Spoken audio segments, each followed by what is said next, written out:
नमस्कार, simple recipe चॅनलमध्ये तुमचं खूप खूप स्वागत आहे। आज आपण दुधी भोपळ्याचा ढोकळा करणार आहोत। त्यासाठी 1 वाटी दुधी भोपळा घेतला आहे। याच्यासाठी कोवळा दुधी भोपळा घ्यायचा। दुधी भोपळ्याची साल काढून टाकली आहे, स्वच्छ धुवून घेतला आहे आणि त्याचे बारीक तुकडे करून घेतलेत। दुधी भोपळ्याला जर बिया असतील तर त्या काढून टाकायच्या आहेत। सर्व साहित्य मी ह्या वाटीच्या प्रमाणात मोजून घेतले। 1 वाटी दुधी भोपळा, अर्धी वाटी बारीक रवा, पाव वाटी चण्याच्या डाळीचं पीठ आणि पाव वाटी दही। मिक्सरच्या भांड्यामध्ये कापलेला दुधी टाकूया। 1 हिरवी मिरची घेतली आहे, तुकडे करून टाकूया। छोटासा आल्याचा तुकडा घेतला आहे, तो टाकूया।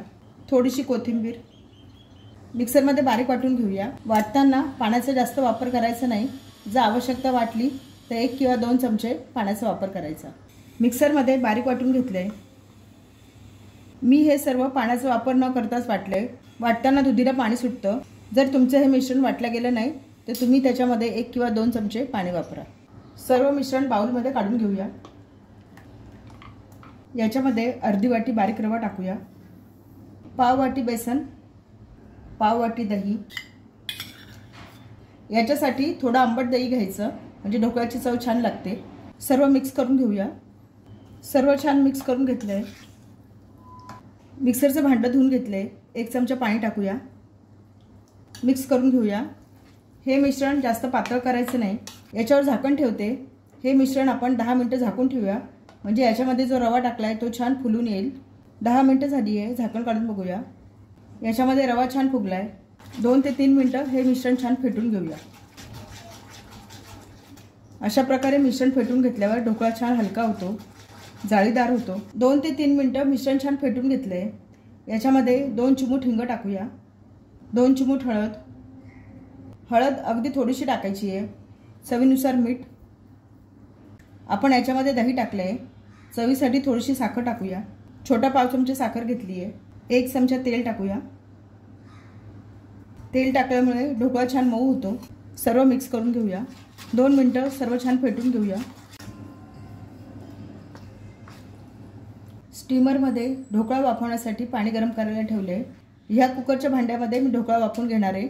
तुम्ही ढोकळा ज्या प्लेटमध्ये वाफवून घेणार आहे त्याला तेल लावून घ्या। मी ह्या कुकरच्या भांड्याला तेल लावून घेते। कडेकडेने पण लावायचं आहे, म्हणजे आपला ढोकळा चिकटणार नाही। ढोकळा वाफवण्यासाठी स्टीमरमध्ये पाणी छान गरम झाले। आता आपण याच्यामध्ये इनो टाकूया। इनोचं एक छोटं पाकिट घेतले। जर तुम्हाला इनो टाकायचं नसेल तर याच्यामध्ये छोटा अर्धा चमचा खायचा सोडा टाकू शकता। इनो ॲक्टिवेट होण्यासाठी थोडंसं पाणी टाकूया। साधारण 2 चमचे पाणी टाकले।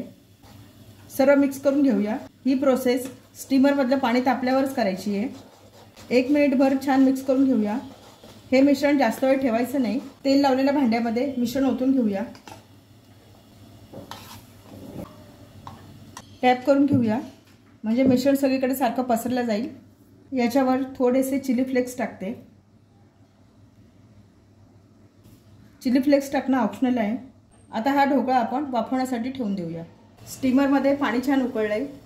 ढोकळा वाफवायला ठेवूया। याच्यावर झाकण ठेवते। 15 मिनिटं मीडियम गॅसवर आपण ढोकळा वाफवून घेऊया। मीडियम गॅसवर 15 मिनिटं ढोकळा वाफवून घेतलाय। झाकण काढून बघूया। ढोकळा वाफवला गेला का बघूया। चाकूला काही पीठ लागत नाहीये, म्हणजे ढोकळा छान वाफवला गेलाय। आता मी गॅस बंद करते। थंड झाला की हा ढोकळा आपण कापून घेऊया। ढोकळा थंड झालाय, कापून घेऊया। ढोकळ्याच्या कडा सोडून घेऊया। लहान मोठे तुम्हाला पाहिजे त्या आकाराचे पीसेस तुम्ही करू शकता।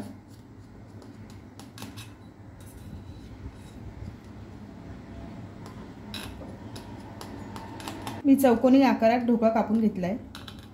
सर्व ढोकळा कापून घेतलाय। ढोकळ्यावर टाकण्यासाठी फोडणी करून घेऊया। फोडणीसाठी 1 चमचा तेल गरम करून घेतलंय। छोटा अर्धा चमचा मोहरी टाकूया।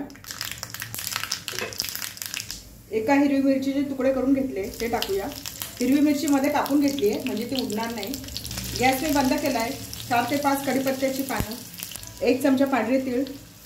सर्व मिक्स करून घेऊया। याच्यामध्ये 1 चमचा पाणी टाकते। मिक्स करून घेऊया, म्हणजे ढोकळा खाताना कोरडा लागणार नाही। आपल्या ढोकळ्यासाठी फोडणी तयार झाली आहे। ढोकळ्यावर फोडणी टाकून घेऊया। फोडणी सर्व बाजूने व्यवस्थित टाकायची आहे। ढोकळ्यावर सर्व फोडणी टाकून घेतली आहे। आपला ढोकळा तयार झाला आहे। ढोकळा काढून घेऊया।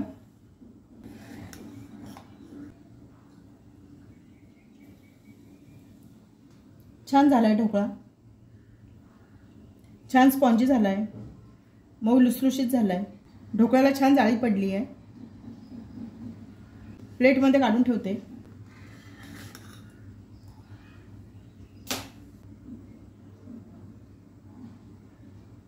अशाच प्रकारे सर्व ढोकळे ढोकळा काढून घेतला आहे। प्लेटमध्ये सर्व करूया। आपला दुधी भोपळ्याचा ढोकळा तयार झाला आहे। प्लेटमध्ये सर्व केला आहे। छान झाला आहे ढोकळा। हा ढोकळा पौष्टिक आहे। दुधीची भाजी आवडीने खाल्ली जात नाही, अशा प्रकारचा ढोकळा सर्व आवडीने खातात। हिरव्या चटणीबरोबर खाऊ शकतो, सॉसबरोबर खाऊ शकतो, नुसताही छान लागतो।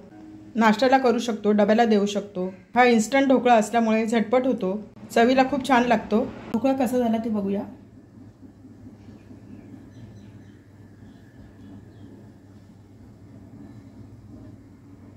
खूप स्पॉन्जी झालाय, जाळीदार झालाय, मऊ लुसलुशीत झालाय, छान झालाय ढोकळा। रेसिपी आवडली असेल तर चॅनलला सबस्क्राइब करा।